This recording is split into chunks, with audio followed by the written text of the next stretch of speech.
Meanwhile, Deculan is standing outside the classroom, lost in his thoughts. He is lost in thoughts, replaying everything, her failure, her tears, and his own decision to push her so far. It wasn't some act of kindness.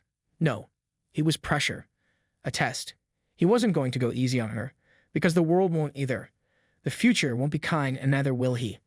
The demon at the Mountain of Darkness wasn't just a random threat. It was a message. A sign that the main quest is starting. Chaos is on the way. Evil will rise, and with it, heroes too. Strong, morally driven characters will emerge, and Ephraim could be one of them, maybe even the strongest of them all. But for now, she is nothing. Weak, soft, confused about who she is, still struggling to find her place. But Deculan has a theory.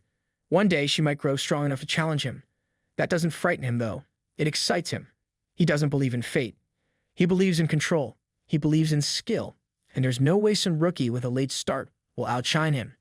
If Ephraim wants to rise, she'll have to rise above him first, and he won't make that easy. Just as Deculan is mulling over his thoughts, Ephraim steps out of the classroom and walks away. Deculan waits a moment before heading back in. He enters the classroom, eyes scanning the results of her magic assignment. He notes that it took her 6 hours and 25 minutes to complete it. That's a lot of time, but he acknowledges her efforts. Sure, she's a non-academy graduate with a long way to go, but the quality of her work can't be denied. It's impressive enough for first place. Just then, he receives a notification. That's another side quest completed and some store currency added to his collection. With that, Deculan figures it's time to head home. But as he steps out, a white-haired man steps into his path. Deculan recognizes the man immediately. He is Zeit von Bruggen-Freyden, the head of the Freyden family and Julie's older brother. Zeit is a big deal, stronger than even Ganesha in combat, and known for his incredible skill. Deculan doesn't miss the fact that Zeit was also the one who pushed hard for the betrothal between him and Julie. But now, Deculan can't quite figure out why someone of Zeit's stature would be seeking him out. It doesn't sit right with him. His mind starts racing, wondering if this meeting is tied to Snowflare's stone in some way. While Deculan doesn't feel any personal hostility towards Zeit, he remains cautious. He doesn't know what this meeting means, but he sure doesn't think it's a friendly chat over tea. He stays on alert, unsure if this is a serious threat or something more subtle. Zeit decides to speak his mind, but of course he does it with that usual smug tone. He voices his concern regarding the recent interaction between Deculan and Julie. Then, with a fake smile, he tosses out the idea of having dinner together, calling it a friendly gathering. It's anything but that. The whole thing reeks of a setup. Deculan sees through it almost immediately. There is no way out. Refusing now would only bring more trouble, and Zeit clearly made sure of that. The dinner offer isn't just casual, it's wrapped up like a meat trap. The moment Deculan agrees, Zeit jumps at the chance to say he'll plan everything himself, even tailoring the food to Deculan's tastes.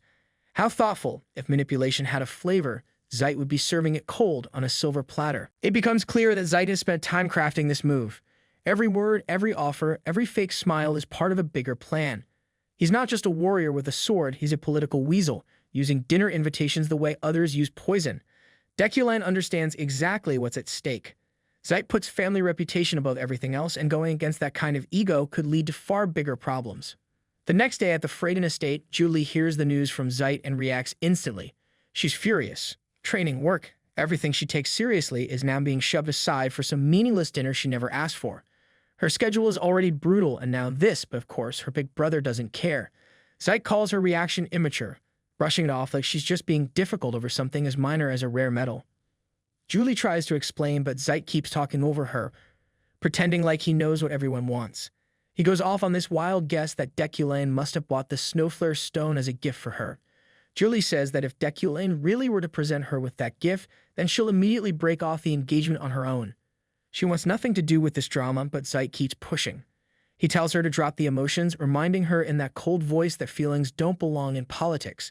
It's all about power, image, and legacy. He even throws in a cheap shot, saying as far as he knows there are not any men that love her so, or she has someone she has taken a liking to. Julie gives her answer right away. She makes it clear that her frustration has nothing to do with romance. No hidden feelings, no secret hopes. Zeit doesn't stop, though. He asks if this is all because of Deculan's messy past or his reputation. Julie stands firm. Her reply is clear: Deculan is not the reason for her anger. Zeit doesn't like being told no. For someone who walks around acting like a king, hearing a firm answer from his own sister clearly stings. Still, even with all that frustration bubbling inside, he doesn't press further. He knows pushing too much might backfire. Instead, he pretends to accept her answer, though anyone with eyes could see he's not happy about it.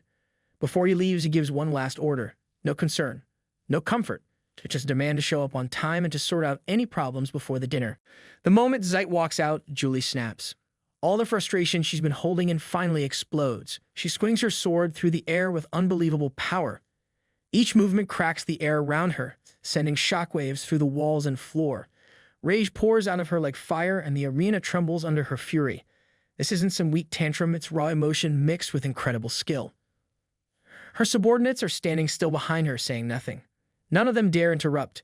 They know this isn't the time for words. One of them, Varen, is watching her closely. He isn't just any soldier. He's a member of the Order of Hidkane and one of her most trusted. He notices the chaos in her swings and quietly comments on her sword, saying that her soar is rather turbulent. He seems concerned. Julie quickly regains control and apologizes. She seems embarrassed, not because of the damage, but because she let her emotions take over in front of her people. But Varen doesn't blame her. He understands her pain. He knows it's wrong for the head of the family to push her into some lifeless engagement with a man like Deculan. Everyone around them whispers about power and politics, but no one seems to care about how she feels. Julie warns him not to speak badly about Deculan, though. Even now, she keeps her distance from gossip, wanting to stay above the noise. To her, it doesn't matter who Deculan is or what others say about him. She only wants freedom from all this pressure. Varen falls silent again. He says nothing, but his mind is busy. She tells him that she is going back and he should get ready. Varen nods, but deep down he's thinking about the promise he made to himself. He's chosen a path that is dangerous, quiet, and full of risk. But he believes in it. He has found a way to prove his loyalty as her vassal. It is something that he thinks only he can do. He will make her happy. Meanwhile, Deculan is done sorting through the items he picked up from the auction. Each one is rare, powerful, and valuable. He is ready to equip Rufferan's ring, a tool made to improve mana recovery. Along with it, he prepares the Ancient Rune Necklace, a special item meant for storing mana efficiently.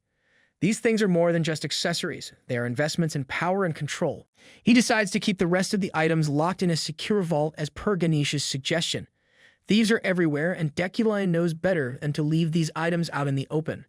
Not everyone in this world deserves trust, especially not greedy little rats who think they can snatch what others earned.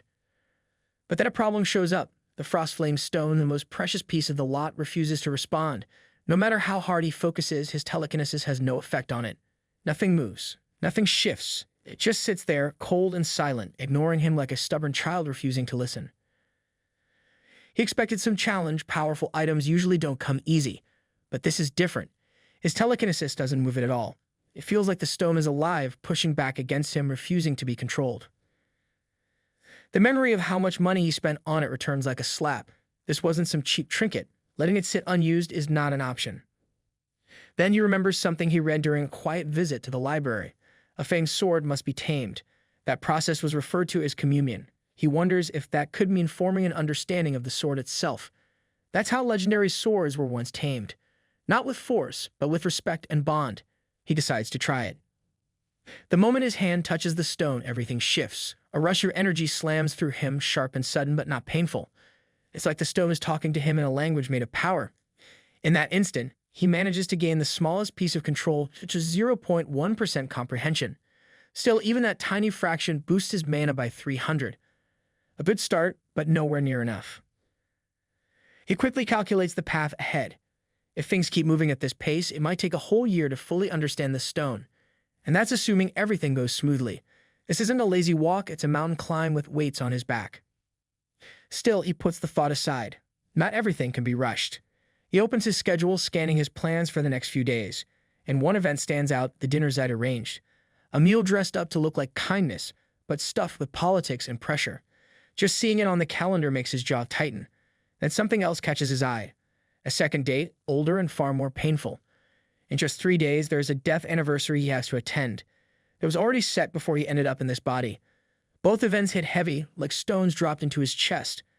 One's a forced gathering arranged by an overbearing political dinosaur. The other is a painful memory from a life that no longer feels like his, but still hurts like his. Deculan walks into Von Meschel, the restaurant where the dinner with Zeit is arranged. Zeit greets him warmly, thanking him for showing up. Zeit casually mentions that Julie left before him, so she's probably waiting inside. Deculan follows him in. Once inside, Zeit spots Julie first and greets her with a smile, complimenting her appearance in front of Deculan. He calls her stunning, especially in the dress she's wearing. For a moment, Deculan is taken aback. The difference between her usual battle-ready clothes and this elegant dress is striking. She looks nothing like the warrior he's used to seeing.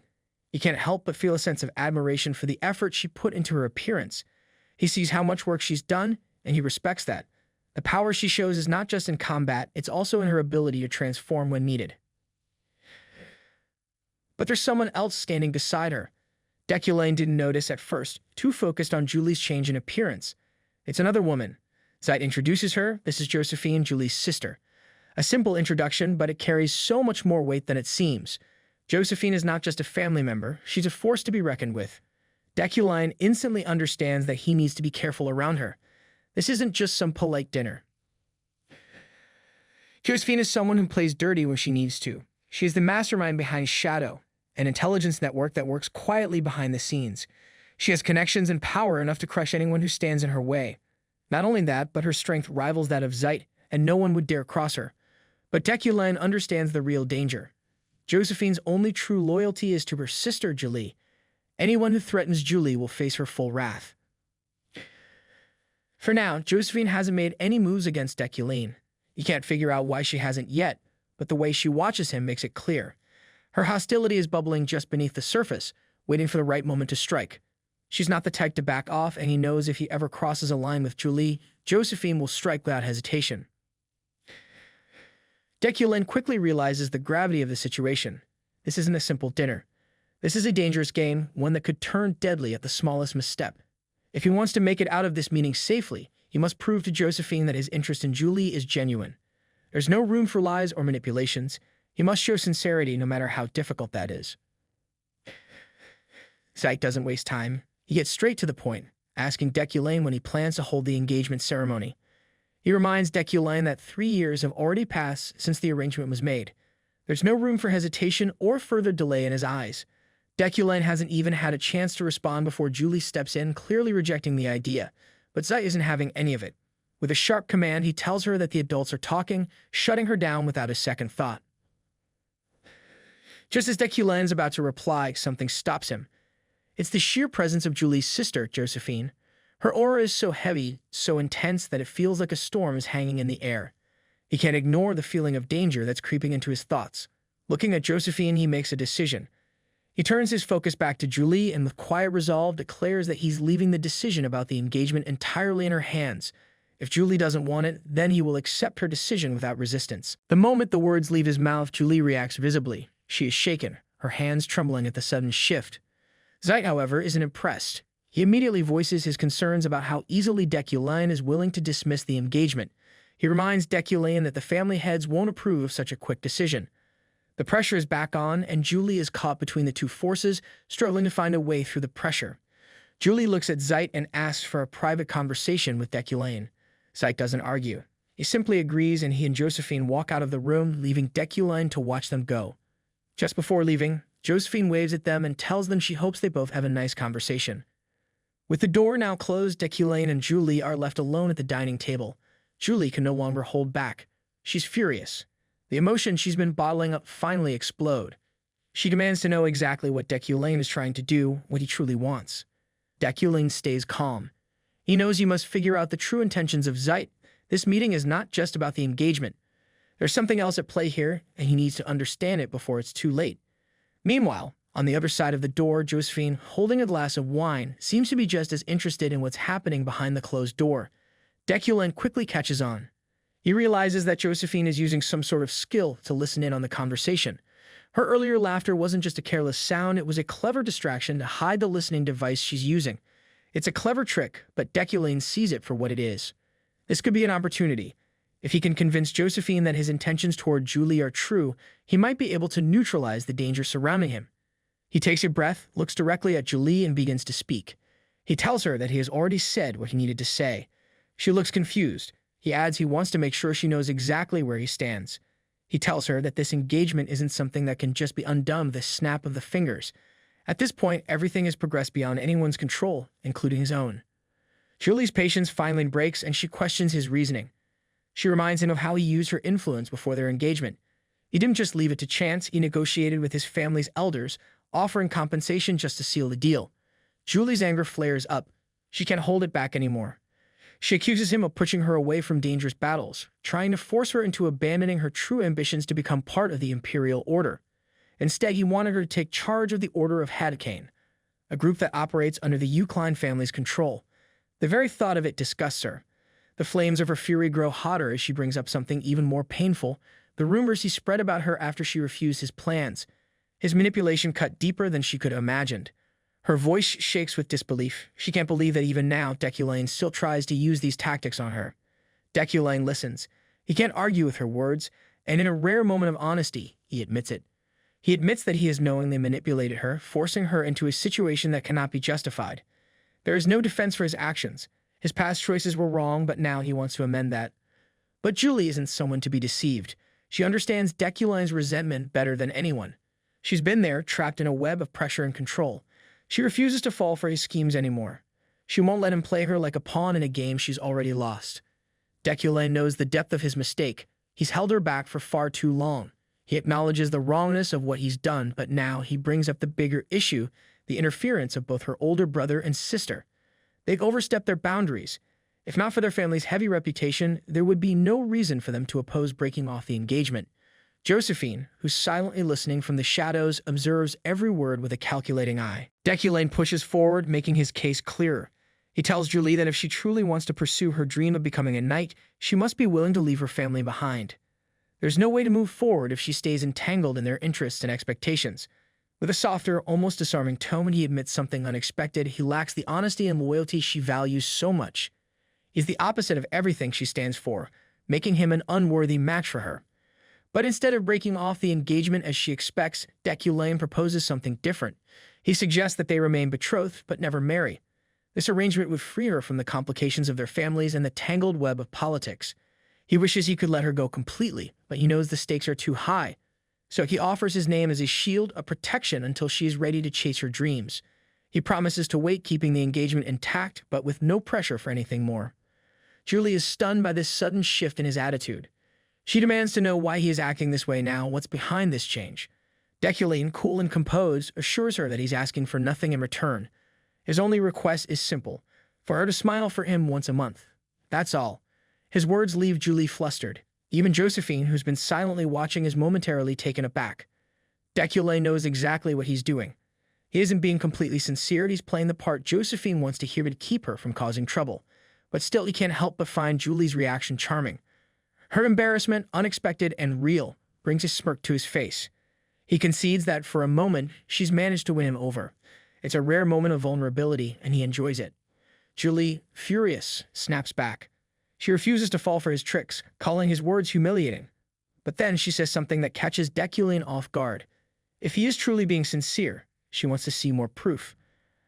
Outside, Josephine begins to wonder if Deculan's feelings are real after all. If that's the case, she decides she'll have to spy on them a little longer. Deculan, though, remains calm and focused. He has somehow handled this situation. With his words, he has successfully avoided a potential disaster, and as a result, he gains some stored currency. He's navigated another dangerous moment, leaving Julie and Josephine in a state of confusion and doubt. 3 days later, the anniversary of a significant death arrives. Deculan drives to the cemetery, his emotions stirring within him. The sun sets, casting a golden glow over the overgrown grass and scattered tombstones. This place doesn't hold any personal meaning for Deculan, but it does for Kim Woojin, the man he used to be. A flashback hits him, pulling him into a memory from his past life. In the flashback, Kim Woojin talks to his team leader, Inu. They discuss adding an Easter egg to Deculan's background. Inu suggests expanding his story, hoping for the author's approval. Kim, however, dismisses the idea. He doesn't see the point. It would only add more work for the team and complicate things. But Inu insists. She believes it's worth doing, emphasizing their commitment to the game. Kim eventually relents, but he remains skeptical, questioning why it matters when it has no real connection to the main story. Inu, however, stands firm, believing the addition will be meaningful. She claims that Deculan's past, especially the loss of a fiancé, is something worth exploring. Kim reflects on her enthusiasm.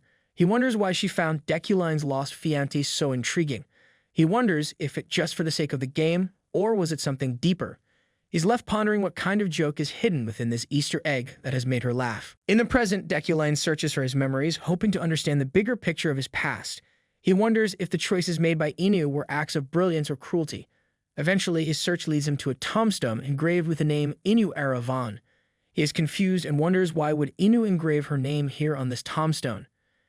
He remembers that Deculan's character was modeled after Kim Woojin, and Inu had chosen to use her own name for Deculan's deceased fiancé. Deculan pauses, wondering if it was her way to tell him something. Kneeling before the gravestone, he reaches out to touch it. The flood of emotions is overwhelming. Memories of Inu pour into his mind, memories of the sweet things she had done, her voice praising his drawings, the way she had given him her coat, the love they shared.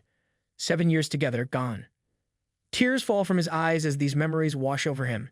He remembers how it felt to be with her, to have someone care so deeply. But his grief is interrupted. Someone else in the cemetery has found him, and the fury radiating from him is impossible to miss.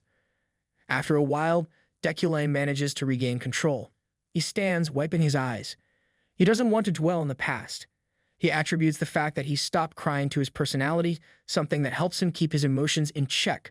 But as he continues walking, he hears footsteps behind him. Turning around, he sees Lockhart standing there. Lockhart is radiating killing intent. Deculan remembers him immediately, Lockhart, the wizard killer. This man is a mini-boss villain designed to torment mages. His ability, magic nullification, is the perfect counter to magic users. It makes him a nightmare for anyone who relies on magic to fight. There's no real limit to his power, other than the need for physical contact, and once he's within range, he can nullify any spell with ease. Lockhart, as expected, doesn't hold back.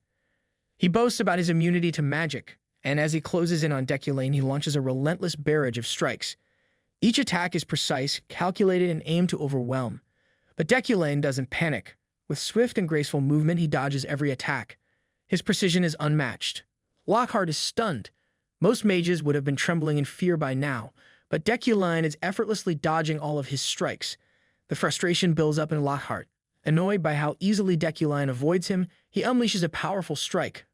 But before he can land a blow, Deculan counters with a punch to the face, sending Lockhart stumbling back. Lockhart is clearly thrown off by how quickly Deculan is handling him. With a calm and steady pace, Deculan walks up to Lockhart, looking down at him. He states that fighting him is meaningless. Days ago, Deculan finally managed to gather 10 store currency and bought the mana improvement skill. This new enhancement has increased his overall mana capacity. Testing it, he had to readjust, but the result was worth it. He found that he could now unleash more mana with the same effort, making his magic far more potent. During his training, Deculan also discovered something unexpected. The skill didn't just increase his mana, it enhanced his physical strength too. When he grabbed his practice stick, his hand sank into it, a clear sign that the skill had improved his entire physical ability. This new power made him stronger than ever before, and the fight with Lockhart went much more smoothly because of it. In present, with a single kick, Deculan defeats Lockhart, leaving the villain lying on the ground in defeat. Lockhart's body is still utterly beaten, unable to rise. Deculan feels the weight of his victory, knowing that he's successfully overcome a potential death variable.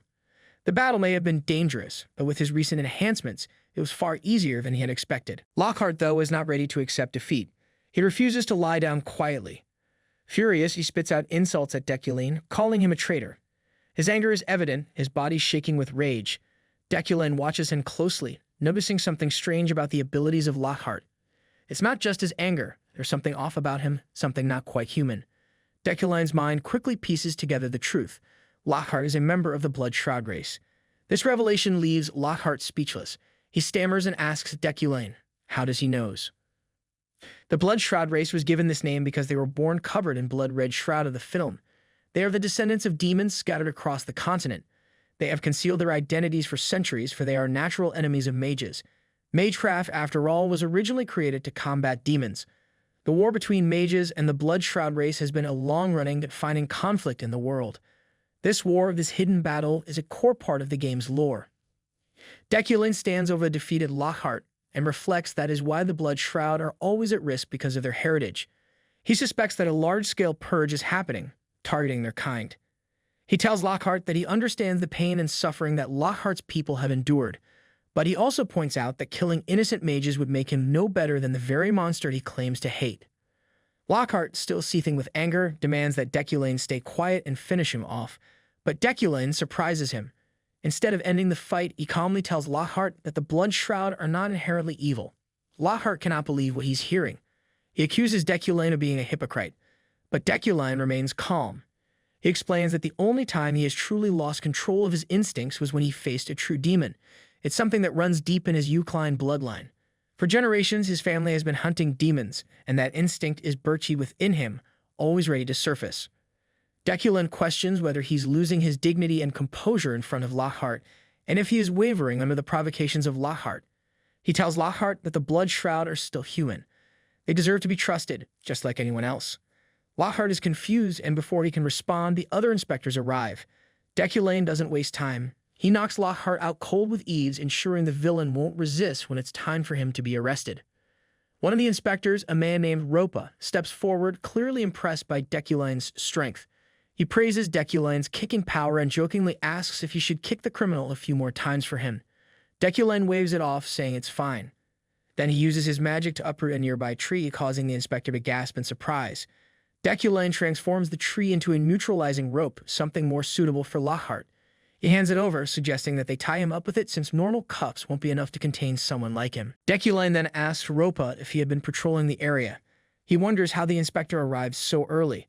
Ropa looks surprised, explaining that he came after receiving a report. He had assumed that Deculan was the one who sent it. Deculan brushes it off, suggesting that someone else must have heard the commotion and reported it. With the matter now settled, Deculan leaves, entrusting the rest of the situation to the officer. Just as he walks away, a sense of relief washes over him. He's glad he resolved the conflict without resorting to bloodshed. A peaceful resolution is always the best outcome. Deculan doesn't want to hurt anyone if he can avoid it. The next day, Uriel arrives in his training room, holding a letter from Birch. She explains that Birch has called for a meeting for the first time in 15 years. Deculan takes the letter, wondering if Uriel really came all this way just to deliver it. He feels that this should be his responsibility, not hers. Opening the letter, Deculan reads about the recent demon incident at the Mountain of Darkness. It seems that Birch is summoning all mages to a meeting to discuss the situation. This marks the beginning of a new main quest for Deculan, titled Birch's Call. The meeting is set for a week later, and he's allowed to bring one guard along. Uriel suggests that Jeff accompany him, but Deculan immediately refuses. He points out that Jeff is simply their driver, and there's no way he could defend himself in a fight. Uriel, however, insists that Deculan should take a guard. The journey to Birch is known to be dangerous, and she doesn't want him to go unprotected. Deculan is taken aback by her concern. He hadn't expected her to care this much. Uriel, slightly flustered, quickly clarifies her position. She loudly insists that she only cares because she doesn't want him to die. With a slight blush, she offers to handle the task of selecting a guard for him. Deculan, amused by her flustered state, agrees to let her take care of it. He doesn't mind letting her choose someone for the job if it means she feels more comfortable with the situation. With the matter of the guard now settled, Deculan prepares for the upcoming meeting in Birch, his mind already racing with the possibilities that await him. Meanwhile, at the order of Freheim Outpost, Julie is deeply focused on training the young knights. They are practicing sword fighting under her watchful eye. A vice captain is standing nearby observing the training. His mind is elsewhere, caught in a swirl of uncertainty as he mumbles to himself about what action to take. Just then, Varen suddenly appears behind him, having silently approached. The vice captain jumps, startled by his presence, realizing he hadn't even noticed Varen standing there. After a moment of calm, the vice captain shares his concern. A commission has come in for their order, but he's unsure if their captain will approve it. Varen listens carefully. The vice captain explains that the commission is to guard Deculan. However, there's more to it. The real task is to protect the entire train that Deculan will be traveling on. The vice captain is doubtful, knowing that if the request were just to guard Deculan himself, it would likely be rejected. Varen, ever calm and practical, suggests that the vice captain accept the commission.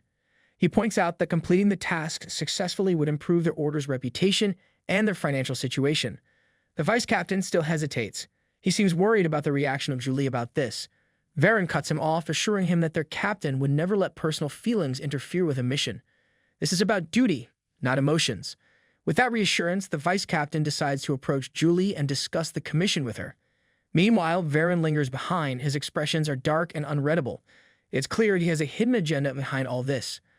I hope that you liked today's video, and if you did, hit that like button as today's goal is 1,500 likes. Comment next part down below for the next part. Also, consider subscribing with the notification bell on to get notified as soon as a new video drops onto the channel. You can also join the channel to support me financially and watch videos before public release. I'll meet you in the next video. Until then, thanks for watching.